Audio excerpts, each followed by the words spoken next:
Inflation is eroding your paycheck. Inflation occurs when prices rise, and you pay more for the same goods and services you normally purchase. Inflation benefits the rich and wealthy but not the poor. For example, if you own or hold assets such as houses, rentals, cars, boats, foods, commodities, or jewelry. It is also beneficial to those who are in debt, such as those who have a mortgage or a loan, because your paycheck tends to rise while your fixed mortgage rate stays the same. That is all good if you have the assets or the fixed interest debt before the prices rise. However, if your income does not keep pace with inflation, your purchasing power decreases. Inflation raises your cost of living over time. However, if the inflation rate is high enough, the economy suffers. Rising prices may be an indication of a fast-growing economy. People buy more now than what they need, in order to avoid higher prices tomorrow. Because of inflation, most people cannot afford basic goods and services, nor can they save for retirement. Because nothing is left over from the paycheck, after basic food, shelter, and other necessities. That is why so many people use credit cards to meet other needs. Wages and Social Security benefits rise but not at the same pace of inflation. As you may already know, wages increase slower than inflation does. But for many years, the real wage in the United States has remained stagnant. In comparison to the wealthy millionaires, the middle class earns less money. And there is a massive disparity between wage earners and wealthy people. People become poor when inflation rises. Also, you'll have less money to spend. So as the cost of goods and services rise, people buy fewer items with the same paycheck.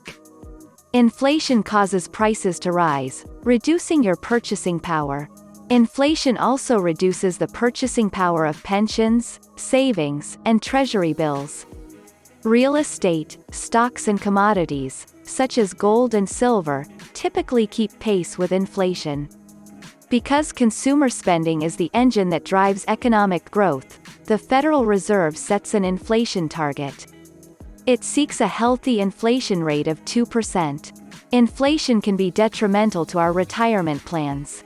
To maintain the same standard of living, your target amount of savings for retirement must continue to increase. In other words, as time passes, your savings will buy less goods and services. You may have to save more than you think you'll need, to account for inflation, during your retirement years. It's also critical to start saving as soon as possible, in order to reap the benefits from compounding interest. There are strategies and investments that can provide some protection from the effects of inflation. If you think inflation is bad, well, hyperinflation is worst. Hyperinflation, a monthly inflation of more than 50%. It occurs when the government prints money without regard for the rate of inflation. It occurred in Germany during the 1920s and in Zimbabwe during the 2000s. Hyperinflation could lead to a financial collapse.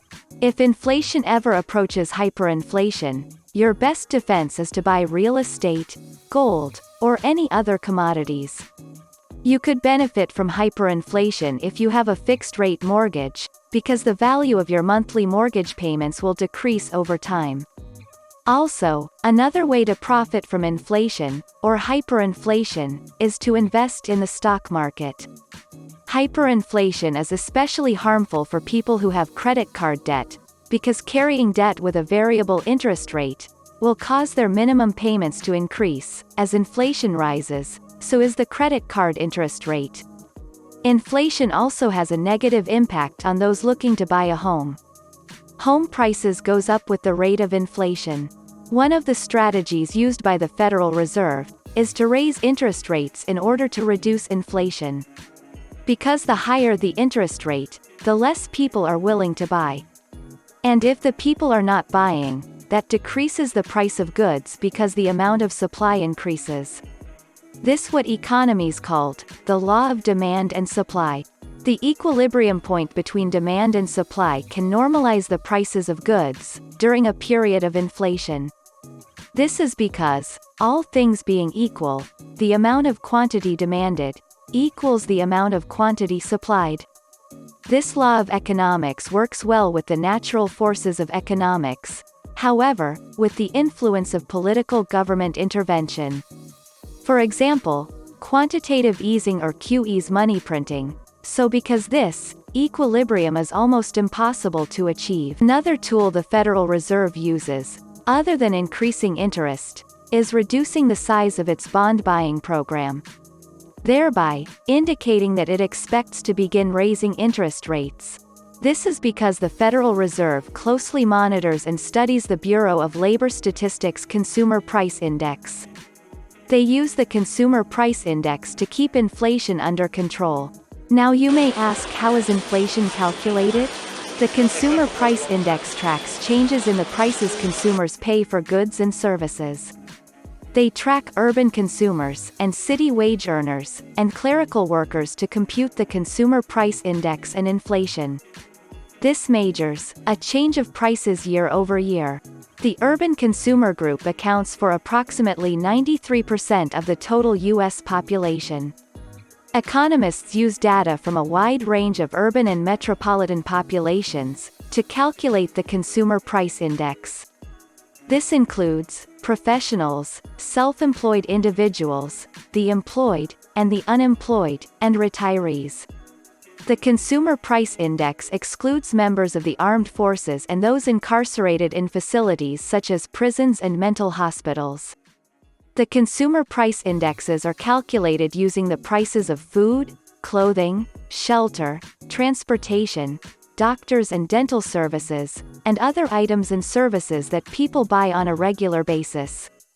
Every month, prices are gathered in 75 urban centers around the country, as well as from over 6,000 households and 22,000 retail outlets, such as department stores, supermarkets, hospitals, gas stations, and other types of retailers and facilities.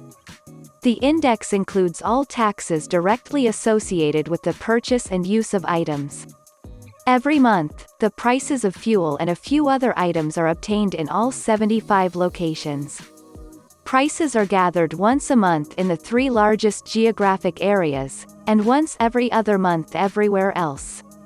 Personal visits or phone discussions are utilized by the Bureau's qualified workers to collect prices for the bulk of goods and services we consume. According to the Bureau of Labor Statistics, the Consumer Price Index for all urban consumers increased 6.8% from 2016 to 2021. In the year that ended in November 2021, the index for pre-owned vehicles climbed by 31.4%, while the index for new vehicles increased by 11.1%. You might ask, what causes inflation? In economics there are 2 things that causes inflation. One is cost-push inflation.